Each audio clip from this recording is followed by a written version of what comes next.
Merci de nous rejoindre sur Place des TPTV. C'est la troisième date, nous sommes à Bourges. Le soleil a fait son apparition. Il y a un peu beaucoup de vent, on le voit sur, sur les cheveux.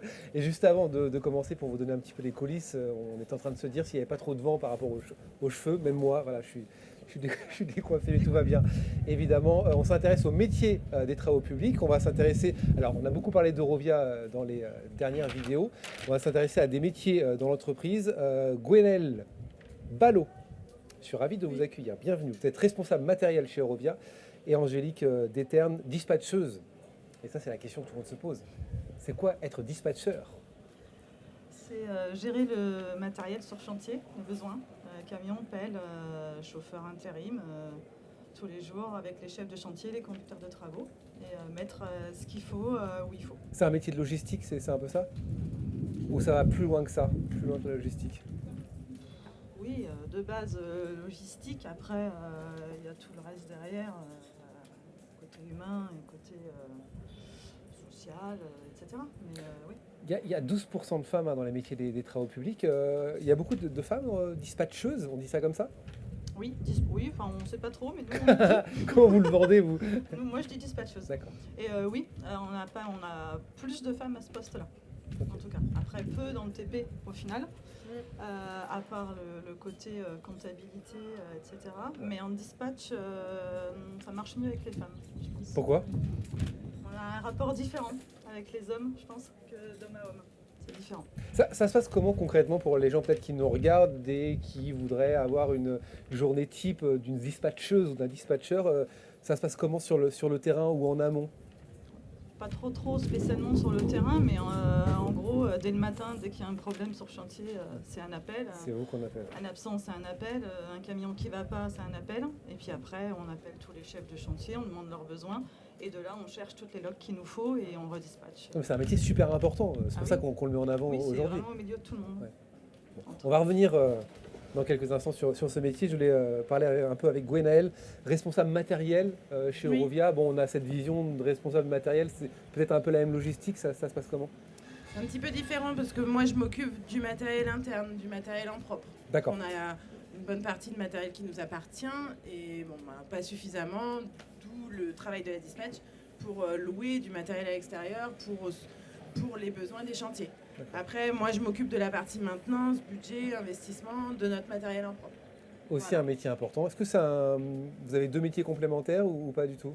Oui, on est complémentaires.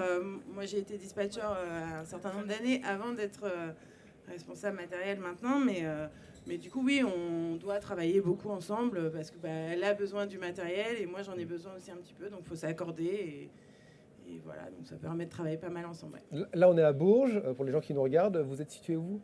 À Bourges et aussi on s'occupe toutes les deux Pareil. de l'agence de Châteauroux également. Il faut bien s'entendre aussi en Bien dehors. s'entendre et puis Ça a l'air en savoir tout cas. travailler On ne donne pas toutes les coulisses, mais non, ça se passe bien. Ouais. Ça se Très passe bien. Ça fait longtemps qu'on se connaît maintenant. Mais... C'est d'ailleurs Gwenaëlle qui m'a formée quand je suis arrivée au dispatch. Bon, Donc, voilà.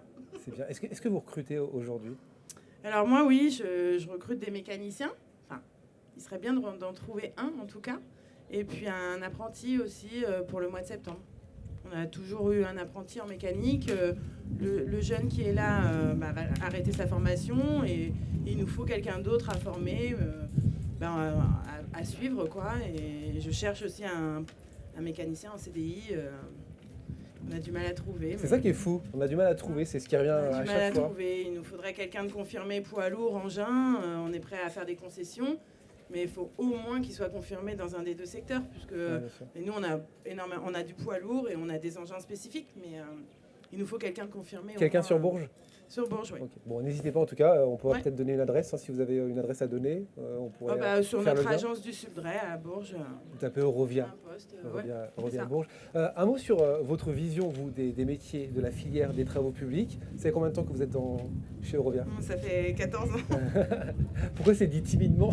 Je pensais pas y passer autant de temps, et puis finalement le temps passe, et voilà, ça a fait 14 ans le mois dernier. Là. Quelle vision vous aviez des travaux publics avant d'y rentrer? Je suis d'une famille d'hommes dans les travaux publics, donc c'était plutôt une bonne vision, sinon je pense que je ne serais pas là. Maintenant, oui, j'ai toujours une bonne vision, puisque j'y suis toujours, donc c'est que ça me plaît ça me plaît, c'est plutôt sympathique, mais c'est pas toujours très simple. Mais Une filière qui évolue, hein, on le répète mais ça souvent. évolue, il y a toujours de l'activité, c'est très dynamique, on a de la chance. On est un secteur quand même peut-être pas privilégié, mais en tout cas, on a de la chance. Ça reste assez dynamique, que ce soit à Bourges, à Châteauroux ou même dans d'autres grandes villes de notre département ou dans notre région. C'est dynamique, donc c'est quand même chouette. Même question pour Angélique, comment on rentre dans une entreprise de travaux publics? Par hasard, ou on découvre, ou pareil, on a de la famille peut-être? Alors, à mon poste, je pense plus par hasard, ou souvent ça peut être aussi des conducteurs de travaux. Ouais. Vous connaissiez ce poste de dispatcher avant? Alors je le connaissais, oui, par celui qui m'a précédé et parce que mon papa était aussi dans le TP. D'accord. Mais voilà. Il y avait une empreinte familiale quand même. Voilà, mais je n'étais pas du tout dans ce secteur-là. Bon, on va vous remercier de vous être arrêté avant que le vent nous emporte. Je ne sais où, ce serait dommage. En tout cas, il va nous emmener, c'est sûr, à Tours, à Chartres et à Châteauroux pour la suite de Place DTP. N'hésitez pas à venir rencontrer Eurovia notamment et les autres entreprises des travaux publics. Merci à toutes les deux. Vous êtes très sympathiques et en plus, vous avez bien parlé de votre métier. Et on se retrouve très bientôt sur Place DTP TV. Merci d'être avec nous.